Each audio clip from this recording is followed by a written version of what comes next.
I'm sitting in my car in the high school parking lot, seventh period about to start, holding a piece of paper that just destroyed my life. The DNA test results came back this morning.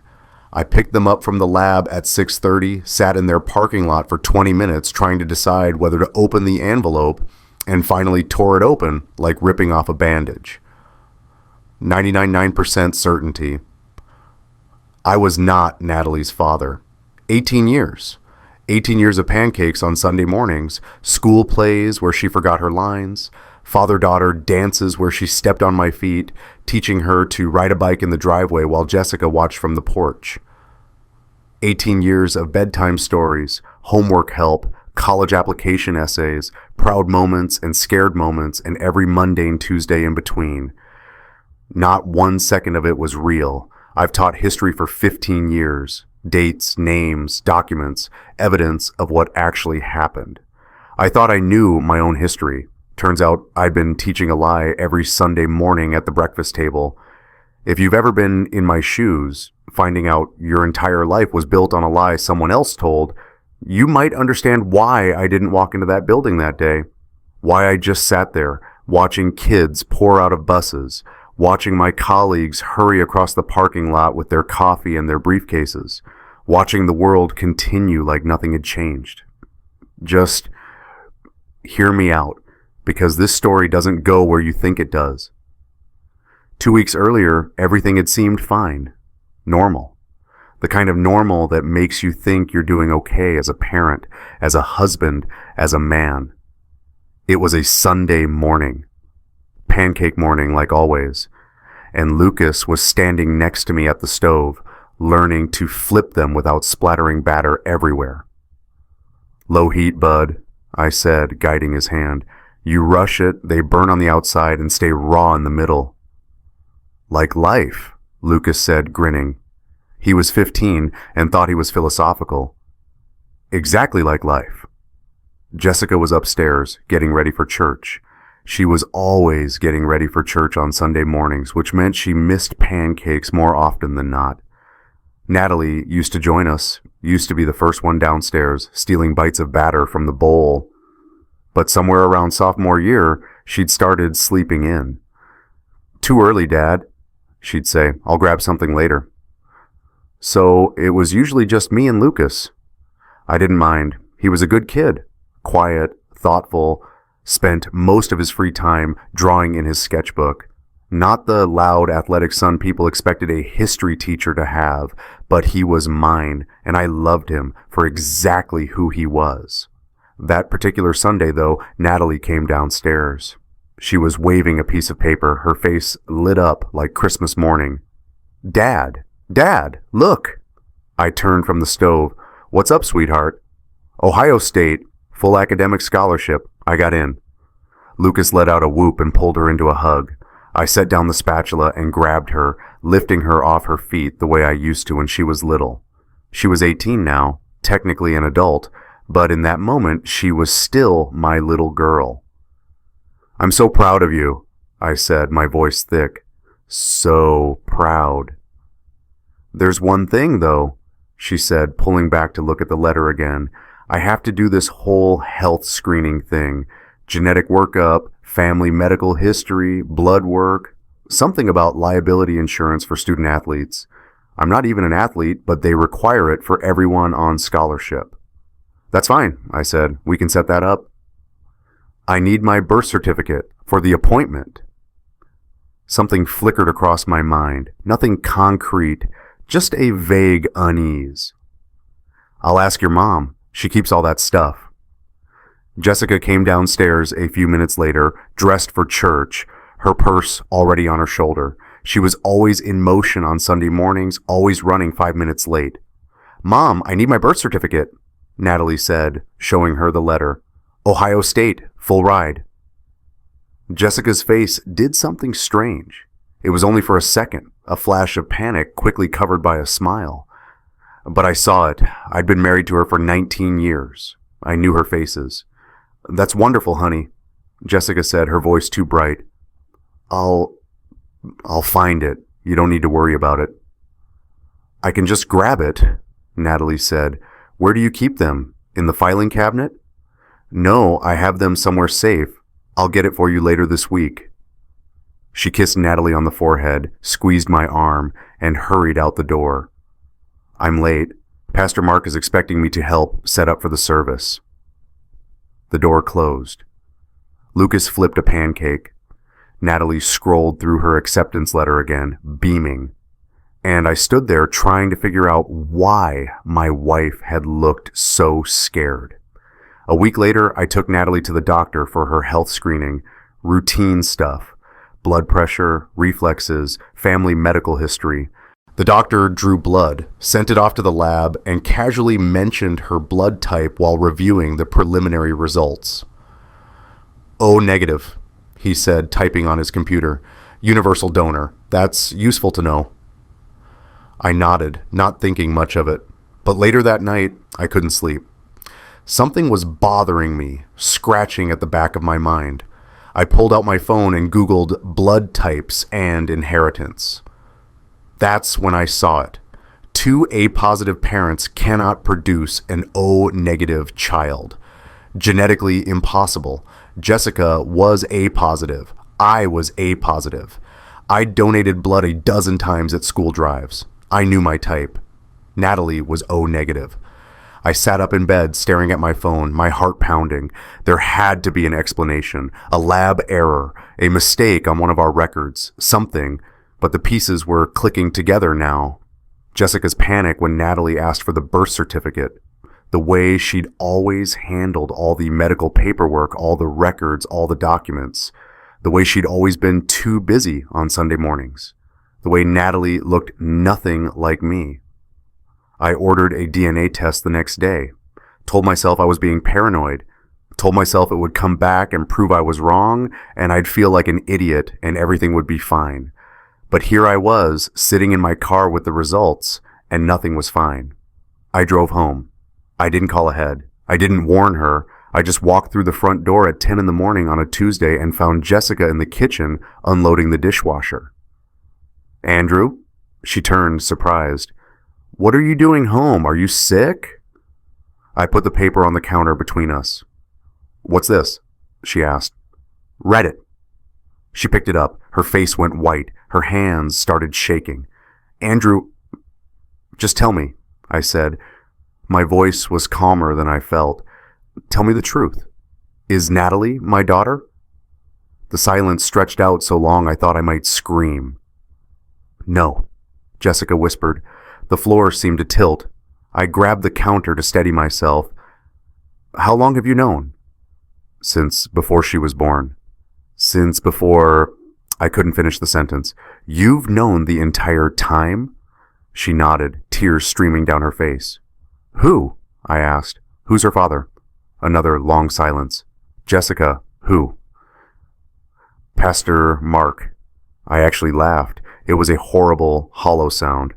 Pastor Mark, our pastor, the man who's been counseling us for 12 years, the man who baptized Lucas, the man who prayed over our dinner table. Andrew, please. Does he know? Yes. He's known the whole time? Yes. I picked up my father's dog tags from where they sat on the shelf by the kitchen window.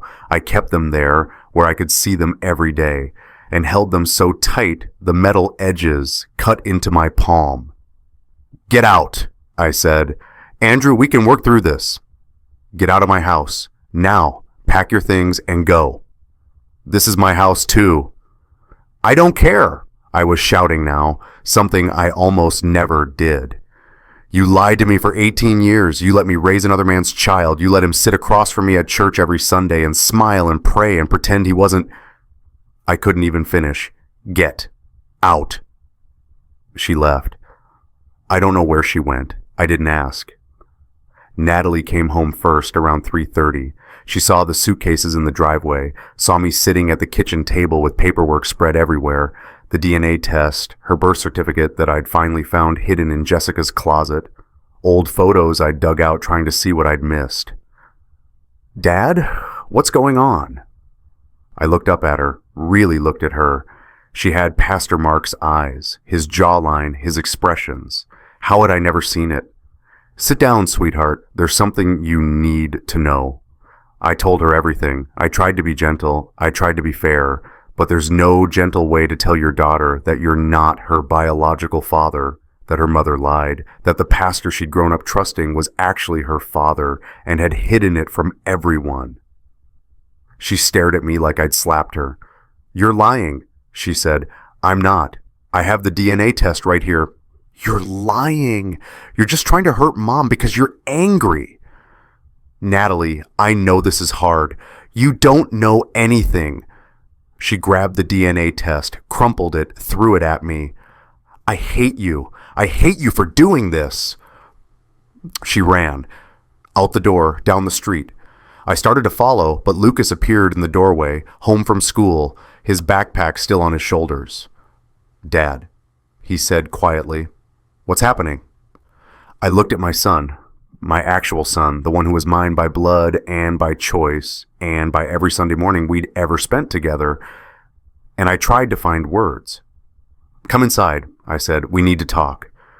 That night, after I'd explained everything to Lucas, after he'd cried and I'd held him and promised him that nothing between us would change, I sat alone in the kitchen. The house felt enormous and empty. My phone was exploding with messages. Jessica's family, people from church, Natalie's friends' parents. Word traveled fast in a small town. Everyone was angry at me for abandoning my family, for kicking Jessica out, for traumatizing Natalie, for refusing to forgive. No one was angry at Jessica for lying. No one was angry at Pastor Mark for helping her lie. I was the villain in this story. I'd lost my wife. I'd lost my daughter. I'd lost my reputation. And the only person who believed me, the only person who didn't think I was being cruel or irrational or unforgiving, was my 15-year-old son. I picked up my father's dog tags again, ran my thumb over the engraving on the back. He'd had it done before his last deployment, the one he didn't come back from. Truth is heavy, but it doesn't break you. Lies do. I'd never really understood what he meant, not until now. The next week was a blur. Jessica filed for separation. I moved into a motel, a cheap place on the highway with thin walls and a view of the parking lot. She took the kids back to the house. Natalie wouldn't return my calls. Lucas called me every night, whispering so Jessica wouldn't hear. Dad? Mom said you're not Natalie's real dad. Is that true? It's true, but you're my son, Lucas. Nothing changes that. Do you understand? But Natalie, I love Natalie. I'll always love her. But her mother lied to all of us, and I can't pretend that's okay. Mom said you kicked her out. Everyone at church is saying you're being cruel. I closed my eyes. I'm sure they are. Pastor Mark said you're refusing to go to counseling. He said you need to forgive and move forward. I actually laughed. I'm sure he did. Dad, I don't understand. Why is everyone mad at you? You didn't lie. Mom did. People don't like the truth when it's inconvenient, bud. They'd rather blame the person who tells it. The messages kept coming. Old friends from church, people I'd known for years, all siding with Jessica and Pastor Mark. Marriage is about forgiveness.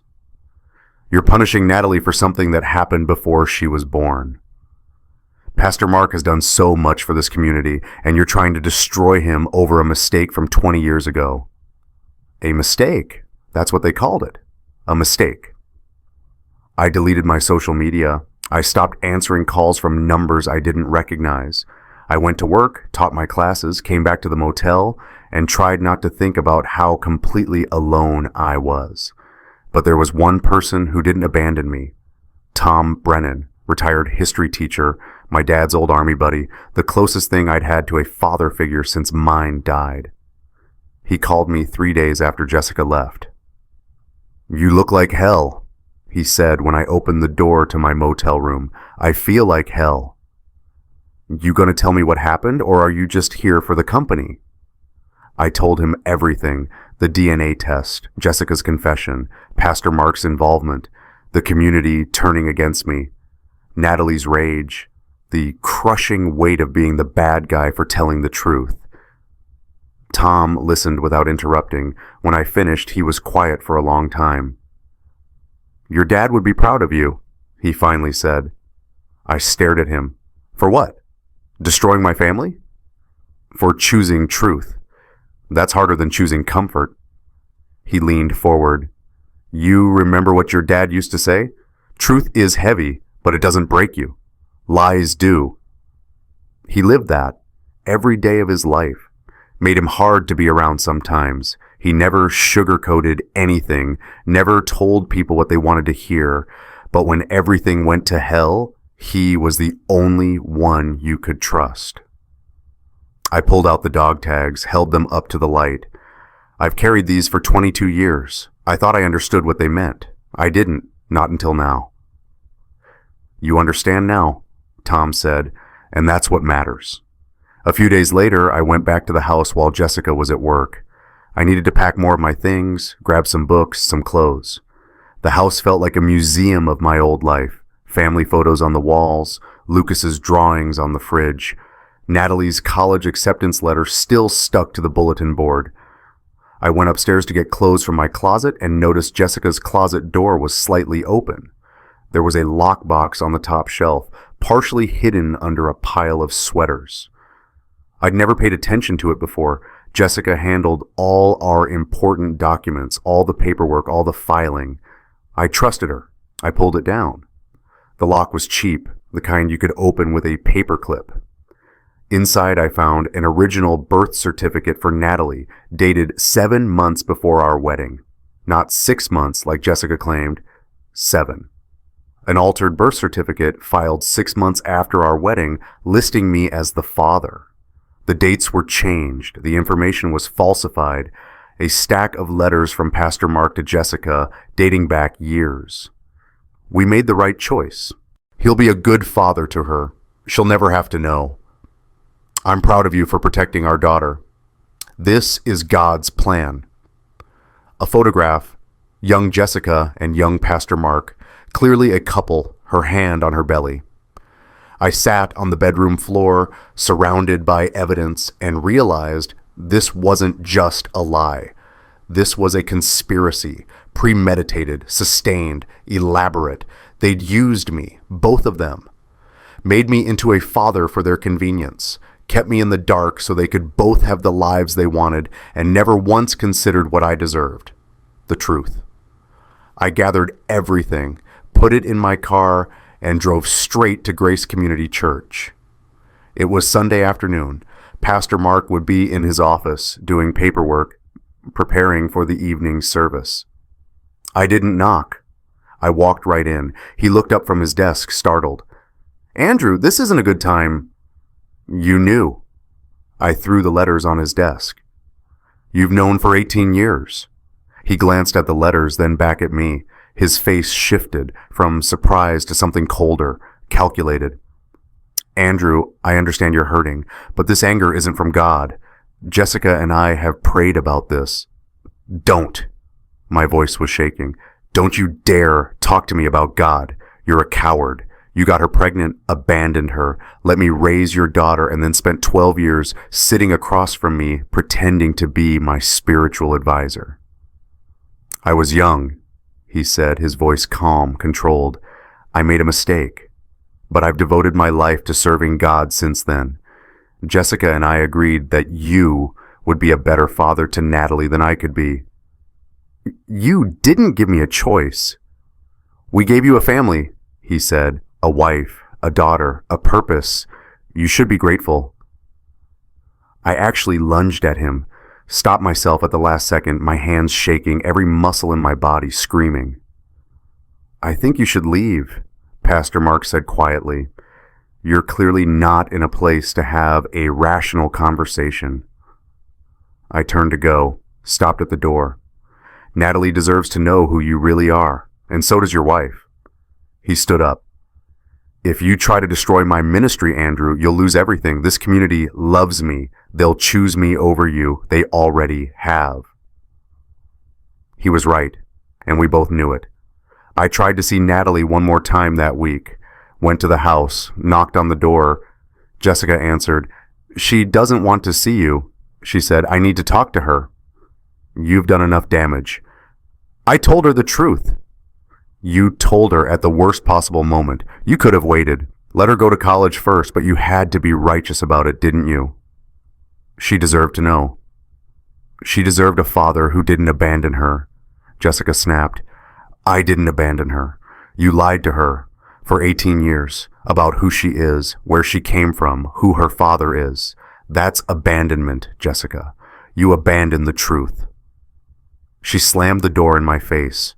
I stood on the porch of the house I'd bought, the house where I'd raised 2 kids, the house where I'd built a life I thought was real, and I felt completely untethered, like I was floating in space with nothing to hold on to.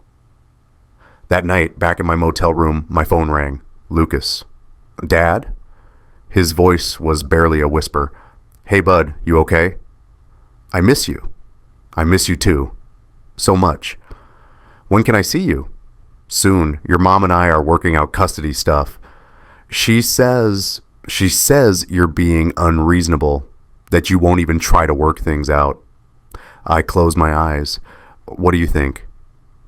I think... He paused. I think you're the only one telling the truth, and everyone's mad at you for it. Yeah, I said, that's exactly right. That's not fair. No, it's not. Dad, are you going to be okay? I looked around the motel room, the single bed, the flickering TV, the view of the parking lot. I thought about my father, who died when I was 22, who'd left me nothing but a pair of dog tags and a motto I was only now beginning to understand. Yeah, I said, I'm going to be okay. We both are. But I wasn't sure I believed it. I'd lost everything. My wife, my daughter, my community, my reputation, and the only person who believed me, the only person who saw the truth for what it was my 15-year-old son. A kid who still made pancakes on Sunday mornings, alone in our old kitchen, hoping I'd come back. Here's what I didn't know yet. My father had left me more than a motto. He'd left me a letter, and I was about to find it. I couldn't sleep that night, or the next, or the one after that. I'd lie in that motel bed staring at the ceiling, running through everything that had happened, trying to figure out where I'd gone wrong. Had I been blind? Had I missed signs? Had I been so desperate for a family that I'd ignored the truth? On the 4th night, I gave up on sleep entirely. Drove to the storage unit where I'd moved most of my stuff from the house, boxes of books, old teaching materials, things I couldn't fit in the motel. I figured I might as well organize something since I couldn't organize my life. I found a box labeled Dad's Things, 2002, the year he died. I'd packed it up after the funeral and hadn't opened it since. Military medals, photographs, his old watch, some letters he'd written to my mom before I was born. At the bottom, I found a sealed envelope. It was yellowed with age, the handwriting unmistakably my father's. For Andrew, open when you have kids. I'd forgotten about this. I'd opened it when Natalie was born, skimmed it, smiled, thought it was sweet, put it away. I'd been 26 years old, exhausted from a newborn, focused on diapers and feeding schedules and figuring out how to be a dad. I hadn't really absorbed what he'd written. I opened it now and read every word. Son, if you're reading this, you're a father now. Congratulations. I wish I could be there. I'm writing this before my deployment, just in case. Here's what I want you to know about being a dad. A father isn't the man who makes a child. A father is the man who stays. I've seen men walk away from their kids because it was easier than showing up every day. I've seen men lie to their families because comfort was more important than honor. I've seen men build entire lives on foundations of convenience and cowardice. Don't be that man, Andrew. The truth is heavy. It'll cost you friends. It'll cost you sleep. Sometimes it'll cost you everything you thought you wanted. But lies break you from the inside. Lies turn you into someone you don't recognize. They hollow you out until there's nothing left but the performance of being a person. These dog tags I'm giving you, they're not just metal. They're a reminder. You're a Mitchell. We show up. We tell the truth. We protect the people who can't protect themselves. We don't run when things get hard. We don't lie to make life easier. If you ever have to choose between the easy lie and the hard truth, choose truth. Your kids will thank you, even if it takes them years to understand. I love you, son. Be the kind of father your kids can trust, even when it hurts, especially when it hurts. Dad, Sergeant Thomas Mitchell Sr., 2002. I sat on the concrete floor of that storage unit, surrounded by boxes of my old life, and I cried, not quiet tears, full body-shaking sobs. Because my father had known. He'd known this kind of thing could happen. He'd tried to prepare me, and I'd done exactly what he would have wanted. I'd chosen truth over comfort. I'd refused to live a lie. I'd lost everything because of it, but I hadn't lost myself. Memories came flooding back. My father, strict but fair, teaching me what honor meant, teaching me that actions had consequences, that lies always came out, that the easy path was rarely the right one. I was 8 years old, standing in a convenience store, a stolen candy bar in my pocket. My dad had found out somehow, he always found out, and marched me back to the store to return it and apologize. A man owns his mistakes, Andrew, he'd said on the drive home. A boy hides them. I was 14, lying about my grades to avoid punishment. He'd found my report card hidden in my room. You lied to me, he'd said, and his voice had been so quiet, so disappointed. That hurt worse than any bad grade. Don't ever lie to me again. I can handle the truth. I can't handle a liar. I was 22, standing at his graveside, holding the dog tags he'd given me 3 years earlier, before his deployment. Tom Brennan had been there, one of dozens of Army buddies who'd come to pay respects. Your dad was the most honest man I ever knew, Tom had said, his hand on my shoulder. Made him hard to be around sometimes, but when everything went to hell, he was the only one you could trust. Be like him, kid. I'd tried. God, I'd tried. And now, sitting in a storage unit at 2 a.m, reading my father's letter for the second time in my life, I understood. I wasn't losing my family by telling the truth. I was saving myself, and maybe, just maybe, I was saving Lucas too. I called Tom the next morning. You find what you were looking for? He asked. Yeah, my dad, he knew. He knew this kind of thing could happen. He tried to prepare me. Thomas was a smart man. What are you going to do? I looked at the dog tags sitting on the motel nightstand. I'm going to fight for Lucas, for the truth, and for Natalie, even if she hates me.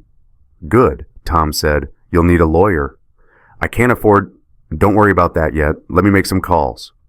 2 days later, I got a call from a woman named Sarah Reynolds. She was a family law attorney. She'd heard about my case through Tom. They were connected somehow, family friends or something. She wanted to help. Pro bono, she said when we met in her office. I'm not doing this for money. I'm doing this because your case pisses me off. Birth certificate fraud, paternity fraud, a pastor using his position to cover it up. That's not forgiveness. That's criminal. She was sharp, direct, no nonsense. Exactly what I needed. What do you want out of this? She asked. I want custody of Lucas. I want the truth to matter. I paused. I want Natalie to know I didn't abandon her, that I fought for her even when she couldn't see it. She's 18, Sarah said gently. Legally an adult, she can choose. I know. If she sides with Jessica and Pastor Mark in court, it'll hurt your case. I know that too. Sarah nodded. Then let's get to work. Jessica agreed to 50-50 custody of Lucas, not because she wanted to be fair, but because she wanted me gone and knew I wouldn't leave without him. We worked it out through the mediator. I'd get Lucas every other week, holidays split, no contact with Natalie unless she initiated it. And Natalie? I asked the mediator, do I have any rights? She's 18, Mr. Mitchell, legally an adult. She can choose. I looked at Jessica across the table. You told her I abandoned her, didn't you? She said nothing. The first night Lucas came to stay with me, I'd found a small 2-bedroom apartment across town. It was a step up from the motel, but not by much. Beige carpet, white walls, a kitchen the size of a closet, but it had 2 bedrooms and it had a window that faced east, so we got morning light. Lucas helped me unpack boxes, quiet and careful with everything he touched. Is this going to be permanent? He asked, setting up his sketchbook on the small kitchen counter. For now, is that okay? Yeah, it's just smaller. I know. I'm sorry, bud. No, I didn't mean... He paused. I meant it's smaller, but it feels bigger, like I can breathe here.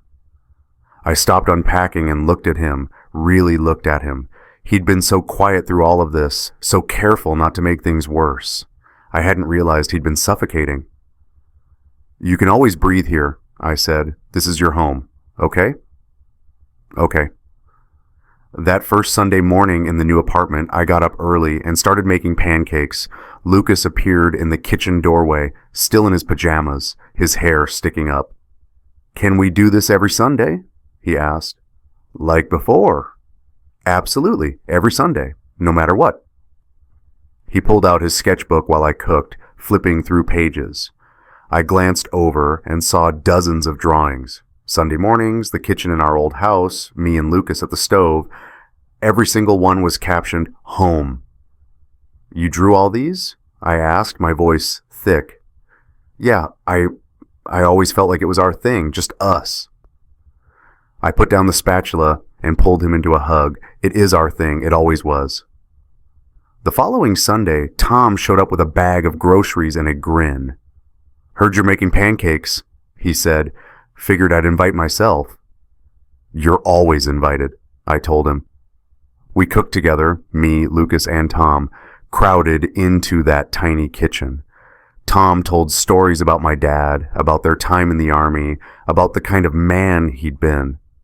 He'd be proud, Tom said, flipping a pancake with practiced ease. Not of the pancakes, of you. Mr. Brennan, did you know my grandpa? Lucas asked. I did. Best man I ever served with. He taught your dad everything important. Looks like your dad's teaching you the same things. Lucas looked at me, then back at Tom. What things? How to show up, Tom said simply. How to tell the truth. How to stay when things get hard. After that, Tom came every Sunday. Lucas started calling him Grandpa Tom. We were building something new. Not a replacement for what I'd lost, but something real. Something that didn't need lies to hold it together. I tried to reach Natalie once during those first few weeks, wrote her a letter, left it at the house with Jessica. Natalie, I know you're angry. I know you feel betrayed, but I need you to understand something. I am still your father. Not because of DNA, because I chose you. Every day for 18 years. I showed up for your school plays, your soccer games, your science fairs. I taught you to ride a bike. I helped you with your homework. I was there. Your mother and Pastor Mark didn't give you the truth. I did. And yes, it hurt. But you deserved it. I love you. I'll always love you, whether you believe that or not. Dad. She never responded. Jessica told me she'd read it, cried, but couldn't bring herself to reply. I had to accept that, for now. Lucas and I fell into new rhythms.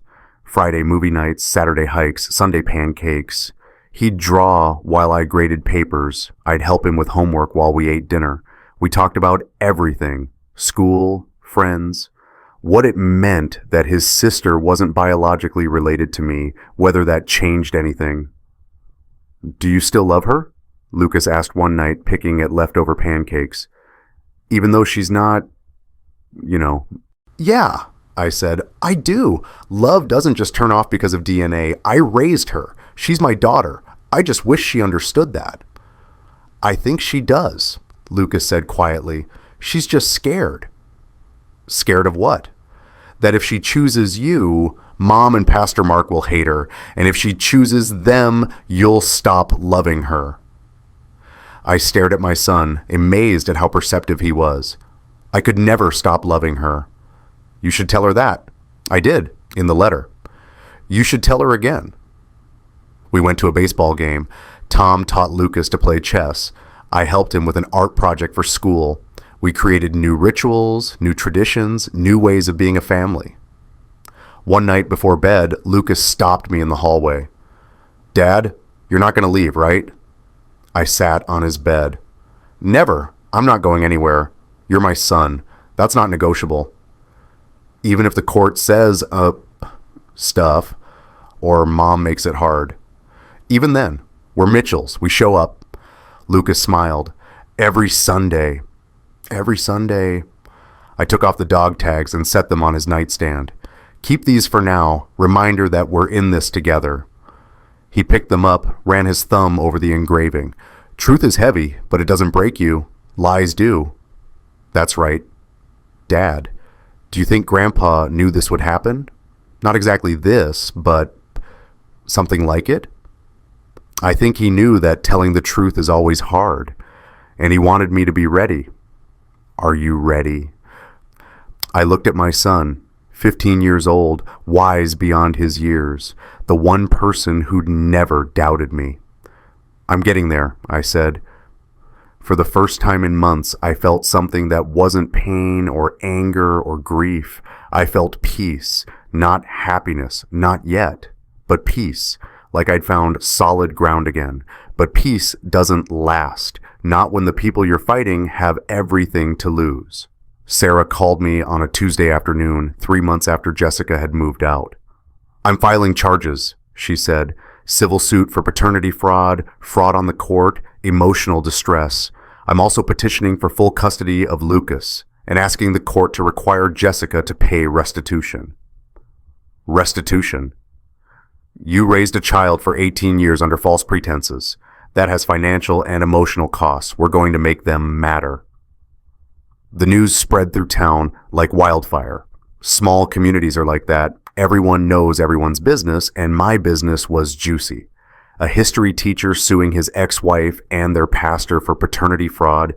That was the most interesting thing to happen in years. Grace Community Church split down the middle. Some people supported me quietly, behind closed doors, but most supported Pastor Mark publicly. He was charismatic, respected, a pillar of the community for over 20 years. I was just a history teacher who couldn't forgive his wife for a mistake made 2 decades ago. That Sunday, Pastor Mark addressed the situation from the pulpit. I wasn't there. I'd stopped going to church months ago, but Lucas told me about it later. He said he made a mistake before he was a pastor, Lucas said, his voice small. He said he'd repented, and that you're trying to destroy his ministry because you can't forgive. What did people say? Some of them clapped, but some of them looked uncomfortable, like they weren't sure. And his wife, Margaret? She looked really confused, like she didn't know what he was talking about. That's when things got complicated. Margaret Davison, Pastor Mark's wife, a genuinely kind woman who'd always been friendly to me at church events, had been completely in the dark. She'd known Pastor Mark had a past, that he'd sown some wild oats in college before finding faith, but she didn't know about Natalie. The day after Pastor Mark's sermon, she showed up at his office and demanded the truth. Lucas heard about it from a friend whose mom worked at the church. Apparently, Margaret had walked in, locked the door, and spent 2 hours getting the full story. "What did you mean by mistake?" she'd asked. "It's complicated. It was before we met." "Andrew Mitchell is suing Jessica for paternity fraud. That means you're Natalie's father, doesn't it?" Silence. "Oh my God, you've known for 18 years. More silence. "You've been in that family's life, counseling them, praying with them, and you never told Andrew the truth." "Margaret, I made a choice to protect..." "Protect who?" "Yourself. That's who. You let that man raise your daughter, thinking she was his. That's not a mistake, Mark. That's evil." She filed for divorce the next week. The preliminary hearing was set for late November. Sarah prepped me on what to expect, questioning evidence presentation, Jessica's attorney trying to paint me as vindictive and unforgiving. "They're going to make you look like the bad guy," Sarah warned. Can you handle that? I've been the bad guy for months. I'm used to it. Good. Because it's going to get worse before it gets better. She was right. The day before the hearing, Natalie received a subpoena. She was required to testify. Jessica called me, furious. You subpoenaed our daughter? Sarah subpoenaed her. And she's not our daughter, Jessica. She's yours and Mark's. You're making her choose. She's 18. She can make her own choices. Maybe for the first time in her life, she'll get to choose based on truth instead of lies. Jessica hung up on me. That night, Lucas called. Natalie's freaking out, he said. She doesn't want to testify. I know.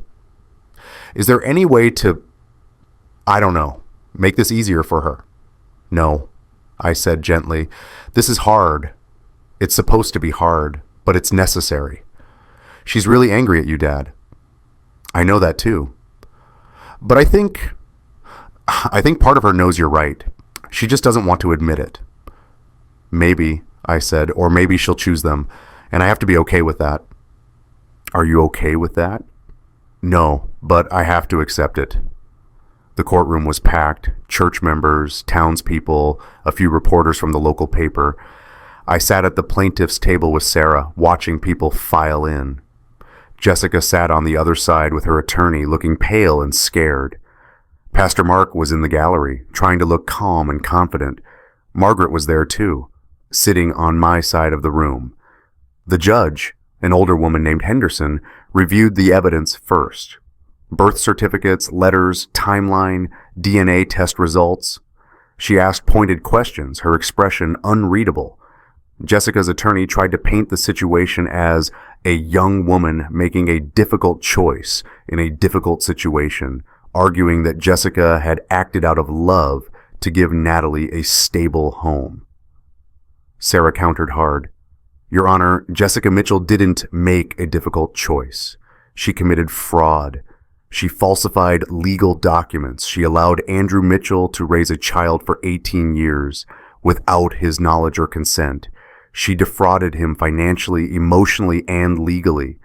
This isn't about forgiveness or second chances. This is about accountability. Then came the testimony. Natalie took the stand, looking terrified. She wore her Ohio State sweatshirt, her hair pulled back, her hands shaking. Jessica's attorney went first. Natalie, who do you consider your father? She was silent for so long I thought she might not answer. I don't know how to answer that, she finally said. Sarah stood. Natalie, let me ask you this. Who showed up? Who was there when you were sick?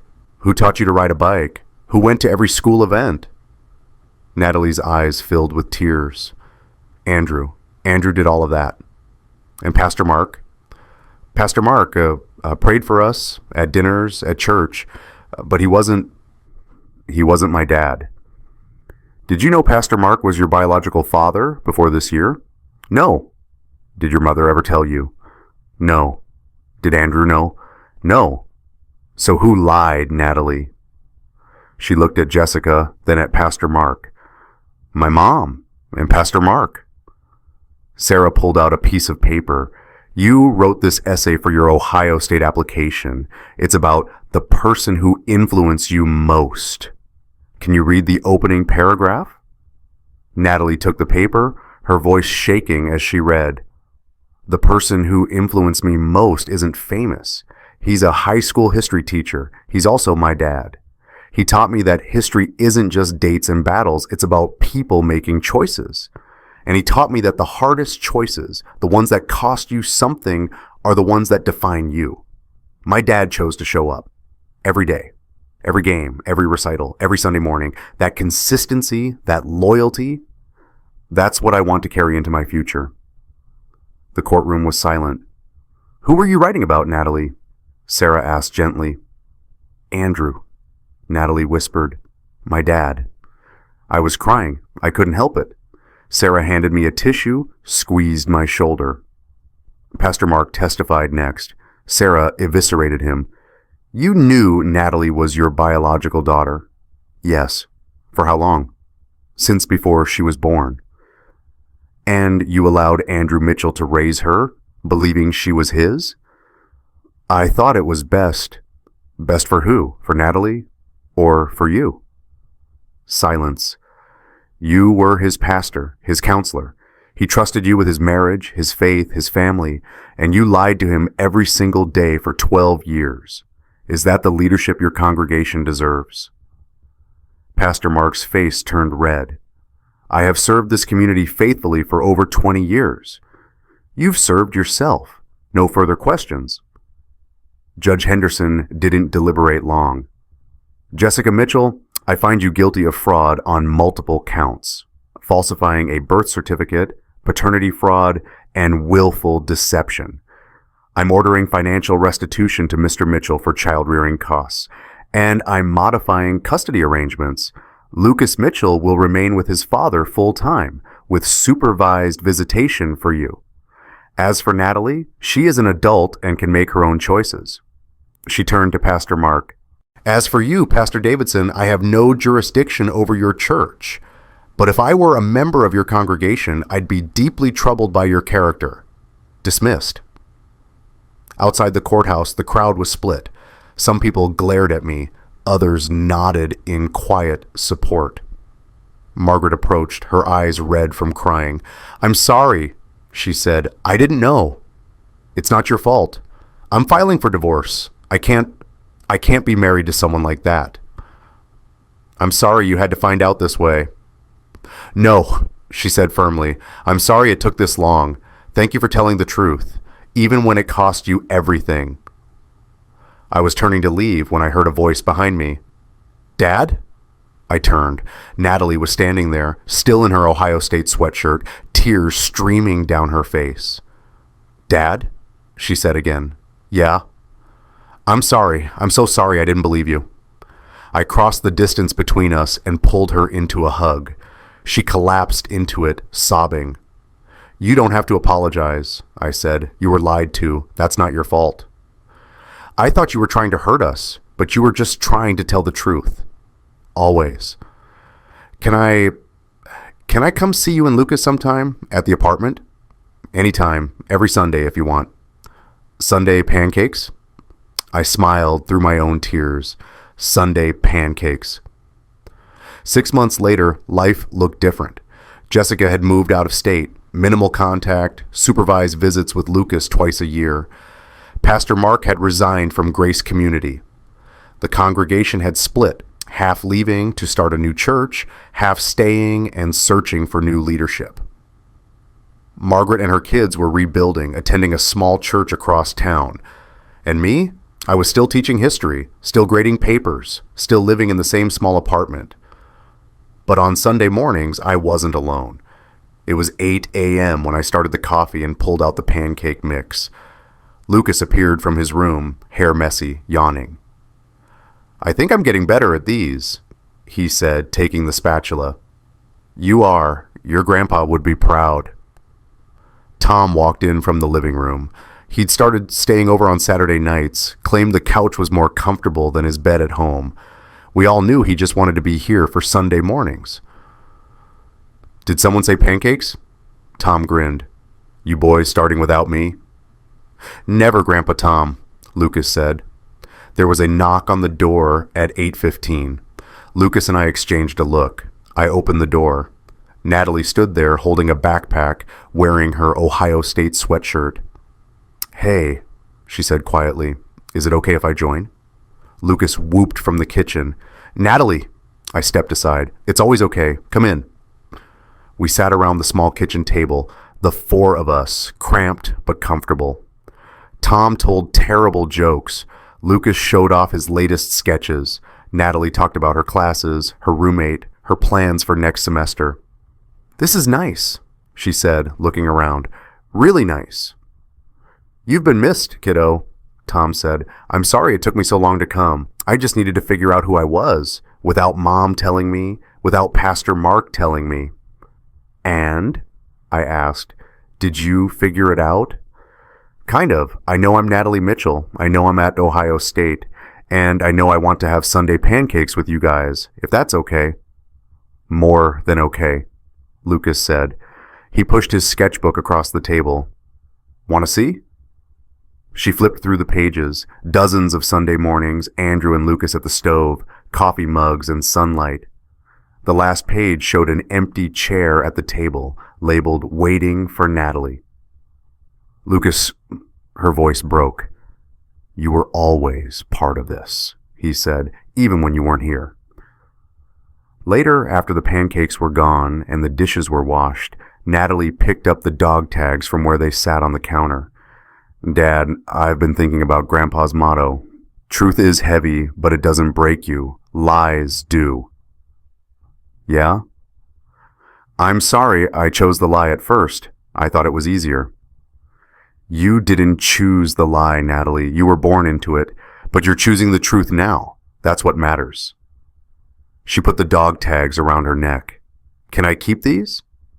They're yours. Lucas pulled out his sketchbook, turned to a fresh page. Can I draw this? All of us? Of course. He sketched while we cleaned up, his pencil moving fast and sure. When he was done, he showed us, the four of us around the table, coffee cups and pancakes and morning light streaming through the window. At the bottom, he'd written, Home, Mitchell Family, 2025. That's beautiful, Natalie said. It's us, Lucas said simply. The real us. I put my hand on his shoulder, looked at Tom, at Natalie, at this strange patchwork family we'd built from the ruins of lies. Can I ask you something, Dad? Natalie said. Anything. Why did you fight so hard for the truth? You could have just let it go, kept the peace. Because lies destroy families, Natalie. The truth might hurt, but it's the only foundation you can build on, and I wanted you and Lucas to have a real foundation. Even if it meant losing me? I didn't lose you. You just had to find your own way back. We never left, Lucas added quietly. Natalie smiled, tears in her eyes. I know. That's what makes you Mitchells. Tom cleared his throat. Speaking of which, I think we need a new family motto. Oh yeah, I asked. The dog tags say, truth is heavy, but it doesn't break you. Lies do. Great motto, but I think we need one that's ours. Something like, Mitchells show up every Sunday no matter what. Lucas grinned. I like it. Me too, Natalie said. Then that's who we are. Natalie left around noon, promising to come back next Sunday. Lucas went to his room to add color to his sketch. Tom settled in to watch a football game, and I stood at the kitchen window looking out at the parking lot, the other apartments, the ordinary Sunday afternoon. People ask me sometimes if I regret it, telling the truth, blowing up my marriage, losing Natalie for a while. And here's what I tell them. The truth cost me everything I thought I wanted, but it gave me everything I actually needed. A son who knows what loyalty means. A daughter who chose me not because of blood, but because of love. A friend who became a grandfather. A family built on something real, something that doesn't need lies to hold it together. My father used to say, truth is heavy, but it doesn't break you. Lies do. He was right. The truth almost broke me. I lost my wife, my home, my reputation, my community. I spent months in a motel room wondering if I'd made the biggest mistake of my life. I watched my daughter walk away from me, convinced I was the villain. But the lies would have destroyed me. They would have hollowed me out from the inside, turned me into someone who performed being a person but had nothing real underneath. They would have taught my son that comfort was more important than honor, that convenience justified deception, that showing up didn't really matter as long as everyone smiled for the photos. So, yeah, I do it again, every single time. Because 18 years later, when Lucas stands at his own stove making pancakes for his own kids, he'll know what his grandfather knew, what I learned the hard way. You show up, you tell the truth, you stay when things get hard. That's what being a Mitchell means. And some Sunday morning years from now, Natalie will bring her kids over, and they'll ask why we always make pancakes on Sundays. And she'll tell them, because this is what family does. We show up every week, no matter what. The truth was heavy, It almost broke me, but I'm still standing, and so is my family, the real one.